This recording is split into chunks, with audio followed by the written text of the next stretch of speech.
Hey, this is Joshua Vergara from Android Authority. What's going on, everybody? And today we're going to be taking a look at two of the hottest phones on the market right now, both of which are coincidentally made by LG. The Nexus 4, which just came out no more than maybe a week or two ago. Right here we have the LG Optimus G, and this is the version that is found on Sprint, which is also the international version, not quite the one that is on AT&T, but we'll get into that a little bit later. And I've been spending some time with the Nexus 4, and I've spent quite a bit of time with the LG Optimus G, rather, and I want to give you sort of my thoughts on these two powerhouse LG phones. So let's go ahead and get started. The interesting part about this comparison is that these two phones are really fraternal twins. LG has really come out of the gate with two powerhouse phones that actually have a lot in common. The LG Optimus G comes with an awesome quad-core Snapdragon S4 Pro processor that packs zero-gap technology on its 4.7-inch screen. On the other hand, the Nexus 4 packs a quad-core Snapdragon S4 Pro processor with zero-gap technology in its 4.7-inch screen. So you can see where the dilemma is. I swear, there are some differences between these phones. For starters, the Nexus 4 takes a much more rounded shape that is a lot like the Samsung Galaxy Nexus. The rounded corners make it seem smaller than the Optimus G, but really it's pretty much the same size. I've said in my previous review that I love the look of the Optimus G. It has a black slate look with a flat front that just looks incredible. The two torque screws on the bottom are a nice touch, and the back sports that really nice crystal reflection effect. The Nexus 4, on the other hand, doesn't have that black slate look, and it looks a lot like the Samsung Galaxy Nexus. It is a very clean look, though, and the Galaxy Nexus proved that this is a tried-and-true design. The screen does look great, and those trademark LG torque screws are found on the bottom, too. The Nexus on the back is surrounded by, you guessed it, a crystal reflection design as well. Honestly, it really does come down to your personal preference. While I really love the industrious look of the LG Optimus G, the Nexus design just feels familiar, and it really helps its appeal. Both phones feel great in the hand too, so I can't really give the edge to either phone in this department. Maybe we'll find something in the screens. Both phones have a true HD IPS display that has zero-gap technology. That means the Corning Gorilla Glass layer is the only thing between you and the display. It really helps with the responsiveness of the screen, and it really is nice in practice. Both screens are pleasing to the eyes, and after I even brought both phones running the same game closer to my eyes, I found no true differences between these sharp and crisp screens. In reality, all I really got were dry eyes and a headache. So I guess it's a tie on this one too. Performance is great on both these phones because both of them have quad-core Snapdragon S4 Pro CPUs and Adreno 320 graphics processors. The LG Optimus G is listed among the top Android devices in benchmark ratings, and when it comes to the Nexus 4, and as you can see both of them are running this test right now, the Nexus 4 pretty much ranks right beside it. The experiences on both phones are buttery smooth, fast, responsive, and with 2 GB of RAM, multitasking was no problem at all. You're pretty much getting a great experience either way on both these phones, and I'm starting to realize that there's a trend in this comparison. Let's take a look at the cameras. I mentioned in my Optimus G review that I was excited at how its camera shows the potential for smartphone cameras. I actually found that with some good tools, it was pretty much possible to get a good picture or some good video out of this phone. And 13 megapixels is quite a number, and LG packs a bunch of other nice features into its camera too. Time-lapse shot, for example, is a useful tool that gets a bunch of shots during your shutter press so you can pick the best one. And being able to take a picture using just your voice is honestly pretty cool too. Now, while the Nexus 4's camera has less megapixels at 8, it does come with the new Jelly Bean 4.2 camera app, and it has a really nice interface now.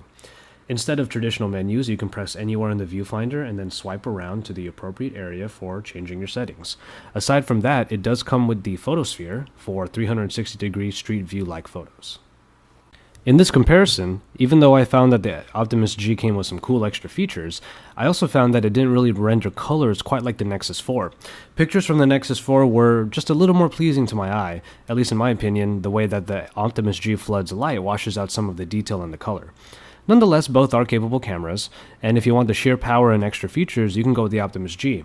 But in this case, I just found the image quality of the Nexus 4 to be a little bit better. Now here's where things do start to look a little different. The Optimus G does come packed with a dated version of Android in Ice Cream Sandwich.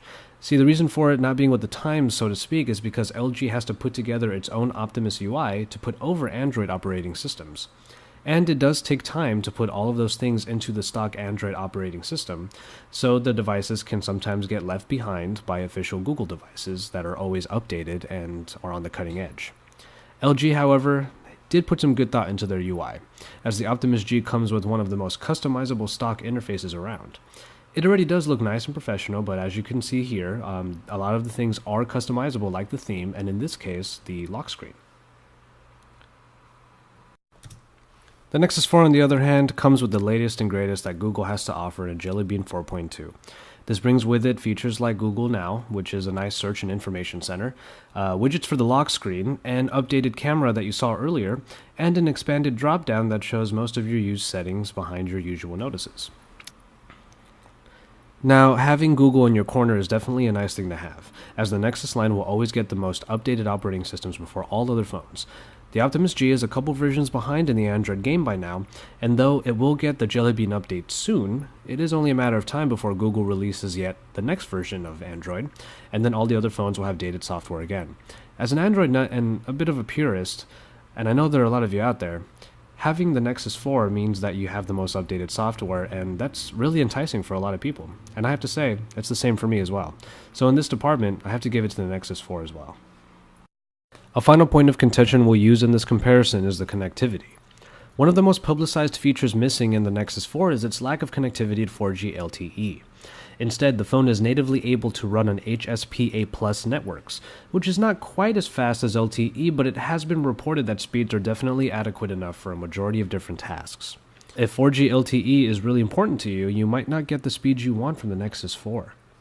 So that would leave the Optimus G, since it is able to do 4G LTE, on top in this department. However, I do have to reiterate a point I made in my in-depth review of the Optimus G, that Sprint coverage is not that widespread across the United States yet. There is a definite lack of LTE in a long list of areas, and if you don't live in a spot getting Sprint's coverage, then you're out of luck on speed. AT&T does carry the Optimus G and has more coverage, so you might be able to find it there. And so, there you have it. The LG Optimus G and the Google Nexus 4 by LG. It's really tough to lean in one direction over the other, especially with these two devices because they share so many similarities. In reality, it really does come down to your personal preferences and what carrier you happen to be on. If I truly had to pick one device, however, I do think that I would have to go with the Nexus 4. With the latest Android OS, a familiar feeling to its design, and the promise of first dibs on all future updates, it really is deserving of the Nexus name. Still though, the LG Optimus G is seriously a great phone. I love its black slate design, and overall it's one of my favorite looking phones ever. With the same performance as the Nexus 4, however, I really feel like the dated OS is the only thing that holds it back. As you can tell in this comparison, it was really hard for me to come to that decision. So, for my full written comparison and my in-depth review of the Nexus 4 coming soon, head on over to AndroidAuthority.com, your source for all things Android.